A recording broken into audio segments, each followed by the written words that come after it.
Dr. Aisha Bennett stepped into the cavernous lecture hall of the National Biomedical Review Board, her pulse thrumming beneath the crisp collar of her lab coat. Rows of polished mahogany desks curved before her, like a semicircle of judging eyes, each occupied by committee members, predominantly pale faces and graying hair, dark suits and guarded expressions. She carried only a slender laptop case, yet inside it lay 3 years of her life's work. Data, images, and protocols, proving her novel enzyme inhibitor could halt the ravages of Lyman's neurodegenerative syndrome, LNS. Tonight, she would fight for the final $2 million in grant funding needed to launch human trials. When the chairman, Dr. Edward Hargrove, his spectacles sliding to the tip of his nose, invited her to begin, Aisha drew a steady breath. She cleared her throat and activated her first slide. A high-resolution micrograph of healthy neurons contrasted against the tangled clumps of mutant proteins that define LNS. Our inhibitor, ENZ-B7, she began, voice calm but firm, selectively binds to the misfolded aggregates, restoring normal synaptic function in 85% of our rodent models. The screen behind her flashed to survival curves, showing a dramatic threefold increase in treated mice's lifespans. Murmurs rippled through the hall. She moved quickly through her presentation: functional motor tests, cognitive behavior metrics, MRI overlays of treated brain sections. Then came the moment she dared to hold their gaze.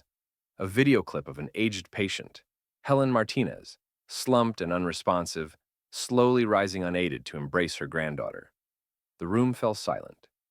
Aisha watched for the spark of compassion, but saw only polite detachment.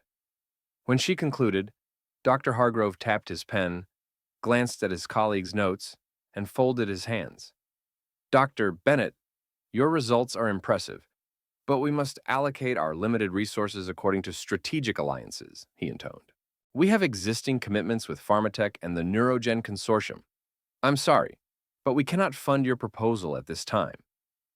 The words landed like a judge's gavel. No one spoke, no one offered feedback, no one asked a single question. Aisha's chest tightened. She stepped back from the podium, closed her laptop, and managed a curt nod. As she gathered her case notes, the committee's secretary whispered, "Better luck next cycle." Outside, well-heeled attendees offered polite condolences.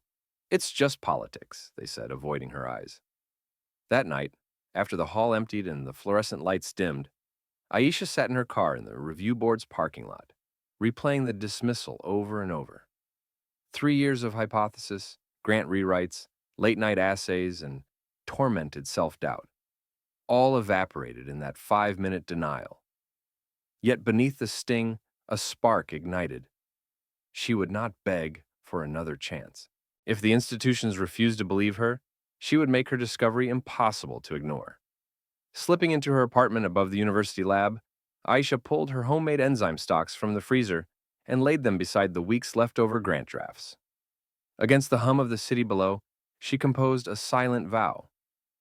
They may have rejected my proposal, but they will not reject the cure I'm about to unleash. With that promise echoing in her mind, she turned on the LED microscope's cool glow, ready to defy the gatekeepers and prove the power of her science on its own terms. The morning after her grant was denied, Aisha slipped into her modest campus lab before dawn, determined to prove the reviewers wrong. She powered up the biosafety cabinet and retrieved freshly synthesized ENZB7 inhibitor stock, her personal stash, purchased on a shoestring budget. Tonight, she would test a new delivery strategy, enveloping the inhibitor in a lentiviral vector engineered to cross the blood-brain barrier. Working against the clock, Aisha cloned the ENZB7 gene into a neuron-specific viral backbone. She confirmed the construct's integrity by sequencing, then produced viral particles in HEK293 T cells. By midnight, she had a concentrated, purified batch ready for neuronal challenge. She plated human neural progenitor cells, applied the virus at an optimized ratio, and monitored expression via a fluorescent tag. Over 90% of the neurons glowed brightly, signaling a successful transduction. But excitement gave way to frustration when her first viability assay revealed unexpected toxicity at higher doses. Recognizing that delivery efficiency and safety had to balance perfectly, Aisha spent the next 12 hours refining her vector's promoter strength and adjusting the multiplicity of infection. By the small hours of the morning, she had a new protocol that maintained 80% expression while eliminating harmful side effects. As she watched her treated neurons flourish, Aisha whispered to herself, "They'll have to fund this now." And with that small victory lighting her tired eyes, she prepared the data that would soon set the scientific world and her discovery ablaze. 6 weeks later, and armed only with her own conviction, Dr. Aisha Bennett stood in the stark fluorescent light of a small clinical suite at Mercy Memorial Hospital, clipboard in hand. Before her sat Margaret Lewis, a dignified woman of 52 whose once nimble fingers now lay curled and immobile at her sides. Diagnosed with advanced Lyman's neurodegenerative syndrome 2 years earlier, Margaret's prognosis had been grim: relentless motor decline and progressive cognitive impairment. Tonight, she was Dr. Bennett's first and only chance to prove ENZB7's promise in a human. And Margaret's daughter, Carla, offered her mother's hand as Aisha explained the compassionate use protocol once more. "This vector," Aisha said softly, tapping the syringe filled with the viral enzyme cocktail, "will ferry our inhibitor into targeted neurons across your blood-brain barrier. We've seen complete reversal of motor deficits in mice, no adverse effects. But I must be honest, we still don't know how every human system will respond." Margaret's eyes, bright with cautious hope, met Aisha's, and she nodded. Aisha donned sterile gloves and administered the infusion via a central line, her breath steady despite the gravity of the moment. As the plasma yellow solution entered Margaret's bloodstream, the room seemed to hold its breath. Over the next 48 hours, Margaret remained under continuous monitoring: hourly neurological exams, blood draws to track vector shedding and immune markers, and serial MRI scans with contrast agents to visualize the vector's uptake in cortical and subcortical regions. On day 3, Aisha reviewed the first set of lab results. There was no fever spike, no cytokine storm, just normal inflammatory markers and a slight uptick in neural-specific enzyme activity. Encouraged, Aisha conducted a battery of functional tests. Margaret gripped Aisha's hand with a gentle, though shaky pressure.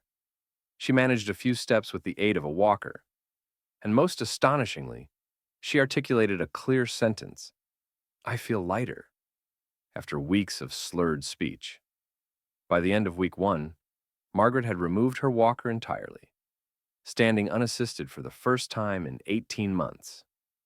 MRI scans revealed tracer-tagged vectors concentrated in the hippocampus and motor cortex, the very areas ravaged by LNS. Cognitive assessments showed her recall improved by 30%, and her fine motor scores on the Purdue pegboard test doubled. Packet after packet of data flowed into Aisha's secure server, each datum a testament to a turning tide. Word of the first human trial spread rapidly. Aisha's independent preprint, once a radical leap, now drew thousands of views from neuroscientists and clinicians eager for detailed protocols. Margaret spoke at a press conference, her voice steady and clear as she described waking up from a nightmare, gratitude shining in her eyes. Reporters asked Aisha if she feared regulatory reprisal. Aisha replied, "Science is nothing without courage. Tonight, a disease that stole so much from one life has met its match." As Margaret prepared for discharge, walking unaided down the hospital corridor, Aisha reflected on the journey: the cold dismissal of her grant, the clandestine vector assembly at 2 a.m., the sleepless nights spent debugging mutations. None of it mattered now except for this moment. A mother restored to her daughter, a scientist vindicated by the undeniable pulse of human recovery. In the lobby, Carla embraced Margaret, tears of relief mixing with sobs of joy. Aisha allowed herself a rare, full smile, knowing that tomorrow the world would demand more trials, more data, and she was ready to deliver them. No sooner had Dr. Bennett's preprint gone live than her inbox exploded with urgent summons. At 7 a.m. the following morning, She arrived at her office to find 3 sealed letters stacked on her desk. One from the university's Institutional Review Board, demanding immediate suspension of her human vector work.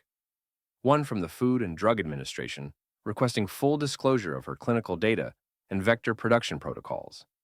And a third from the University Compliance Office, warning that continuing unapproved trials could cost her medical license. Within hours, campus administrators cornered Aisha in her lab. The Dean of Research lectured her on proper channels, while the General Counsel warned of irreparable reputational damage if the university were sued. Aisha listened quietly, her mind racing through every assay, every informed consent form, every sleepless night spent perfecting ENZB7. When they concluded, she simply said, "I'm saving lives." The dean sighed and left her with an ultimatum: cease all human work by day's end, or face formal disciplinary proceedings.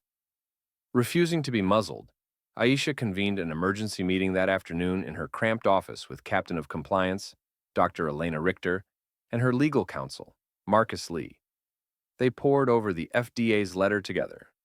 They want the full clinical protocol, vector sequences, long-term safety data, everything, Richter said, tapping her pen. Aisha nodded. I have the data ready. We just need a path to present it. With Richter's help, Aisha arranged a conference call with the FDA's Division of Neurology Products. She spoke directly to Dr. Samuel Ortiz, the agency's lead reviewer. We understand the need for oversight, she said, but these patients face certain death. Our Phase 2 data from compassionate use demonstrate both safety and remarkable efficacy. We're asking for an accelerated advisory panel within 72 hours. Ortiz, impressed by the clarity and urgency of her results, agreed. By Friday morning, the FDA had convened an emergency advisory committee on neurotherapeutics, assembling top neurologists, bioethicists, patient advocates, and Aisha herself at the agency's headquarters. The committee room buzzed with anticipation as Aisha presented her data. 12 patients treated under compassionate use, 11 showing dramatic motor recovery, and 0 serious adverse events. MRIs confirming targeted vector uptake, and neurocognitive improvements, far beyond any historical control. Over the next 8 hours of intense questioning, panelists probed every corner of her protocol: replication of viral vector production, genomic integration assays to rule out oncogenic risk, and immune profiling to detect potential delayed hypersensitivity. Aisha responded point by point, sharing raw data, lab book entries, and independent pathology reports. Margaret Lewis and 2 other compassionate use volunteers joined by video link, describing in their own words how ENZB7 had given them back their lives. When the committee recessed to deliberate, the tension was palpable. Minutes later, the chairwoman returned and delivered a unanimous finding. Given LNS's devastating prognosis and the compelling clinical evidence presented, the committee recommends immediate initiation of a Phase 2 trial under an accelerated pathway, with a target enrollment of 50 patients and a safety monitoring board in place. A wave of relief washed over the room. The FDA promised to issue formal guidelines within 24 hours, granting Aisha full regulatory backing and compelling the university to reverse its suspension order. Back on campus, as the compliance office received word of the FDA's recommendation, the IRB abruptly lifted its hold on her research. Administrators, once grim and accusatory, now greeted her with cautious congratulations. By week's end, Aisha's laboratory was humming again, this time with university support and FDA oversight. New grants poured in overnight from philanthropic foundations and patient advocacy groups eager to co-fund the expanded trial. As she reviewed the Phase 2 protocol with her team, complete with multi-center site agreements, expanded vector production capacity, and an independent data safety monitoring board, Aisha allowed herself a moment of triumph. Her discovery had forced regulators to choose between rigid procedure and saving human lives, and they had chosen courage. By the 3rd week of the Phase 2 trial, Dr. Bennett's lab had become a hive of urgent activity.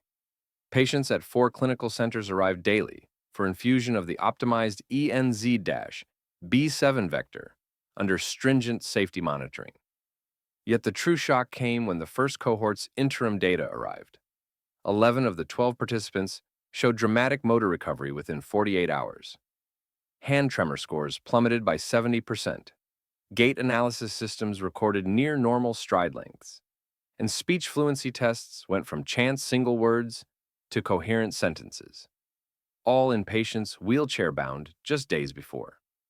Aisha pored over the spreadsheets in her home office, each cell lit up with statistical significance, p less than 0.001 across primary endpoints, 0 serious adverse events, consistent vector biodistribution on PET MRI scans.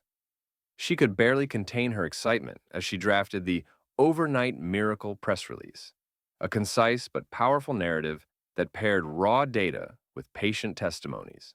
Images of 65-year-old Marcus Lee, once slumped and mute, smiling broadly as he rose unaided to tap dance with his granddaughter, went viral within hours. Global media outlets scrambled for interviews. The WHO issued a preliminary guidance statement, lauding ENZB7 as a paradigm shift in neurotherapeutics, and major pharmaceutical companies, once skeptical, queued for partnership discussions. Yet Dr. Bennett refused to restrict access. She published her vector production protocols and safety monitoring guidelines in an open access journal, insisting that no bureaucratic walls should delay hope. Meanwhile, patient advocacy groups organized celebratory rallies in New York, Geneva, and Tokyo. Social media feeds flooded with before and after videos. Patients walking unassisted, feeding themselves, hugging loved ones. Funding agencies that had previously spurned Aisha's proposals now flooded her lab with emergency grants, expanding the trial to 200 patients across 18 countries. Late one evening, Aisha watched a live feed of the trial's Data Safety Monitoring Board, where independent neurologists unanimously recommended fast-track FDA approval. The chair declared, "This is the most compelling risk-benefit profile we've ever seen for a neurodegenerative disease." As the room erupted in applause, Aisha allowed herself a rare, joyful tear. Vindication not just for her science, but for every patient once told there was no cure. And so, in the span of a few miraculous nights, ENZB7 transformed from a dismissed hypothesis into a global lifesaver, proving that human persistence, unshackled by bureaucracy, can reverse the course of disease overnight. Within days of ENZB7's astonishing Phase 2 results, Dr. Bennett found herself at the center of a storm. Prestigious journals demanded raw data. Rival labs questioned her methodology. Bioethicists warned that rapid human application could carry unknown, long-term risks. An influential commentary in Neurology Today cautioned that bypassing standard peer review sets a dangerous precedent. Headlines alternated between lauding her as medicine's miracle worker and excoriating her as reckless pioneer. Even patient advocacy groups divided, some praising her courage, others fearing unintended consequences. Rather than retreat, Aisha convened the first global safety consortium in Geneva. Leading neurologists, immunologists, genetic toxicology experts, and patient representatives gathered under World Health Organization auspices.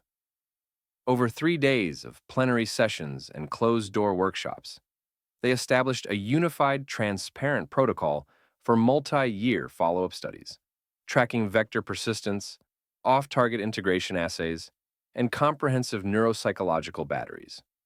Aisha presented interim safety data on 200 patients, 0 oncogenic events, stable cytokine profiles, and sustained motor and cognitive gains up to 18 months post-infusion. Each dataset was cross-validated by independent labs in Tokyo, Boston, and Melbourne.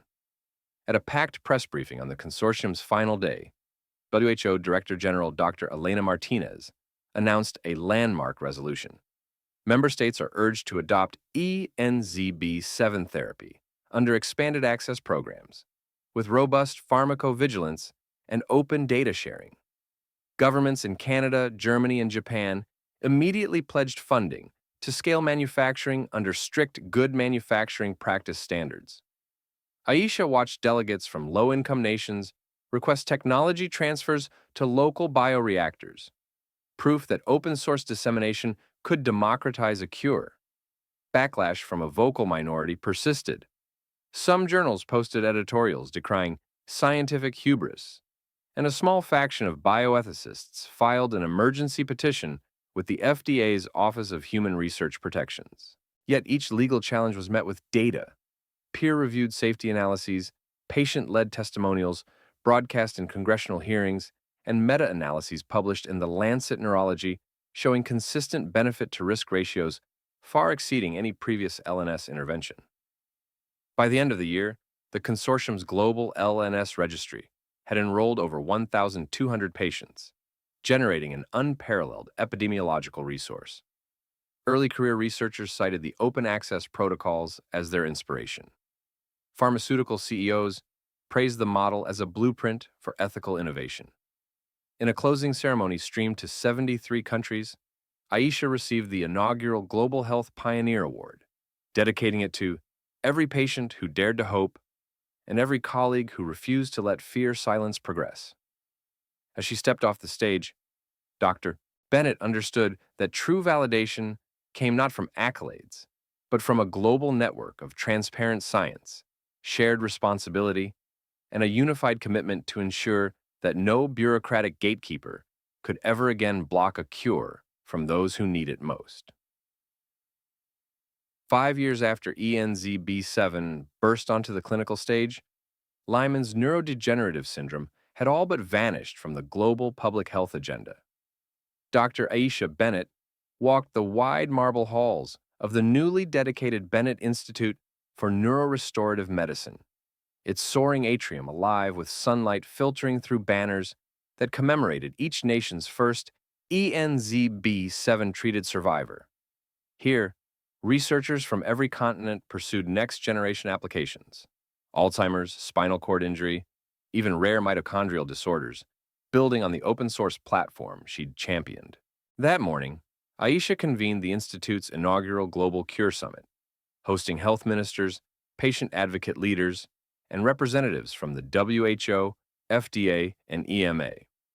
On stage behind her, a digital world map pulsed with 4,200 treatment centers across 68 countries, each pin a beacon of lives restored.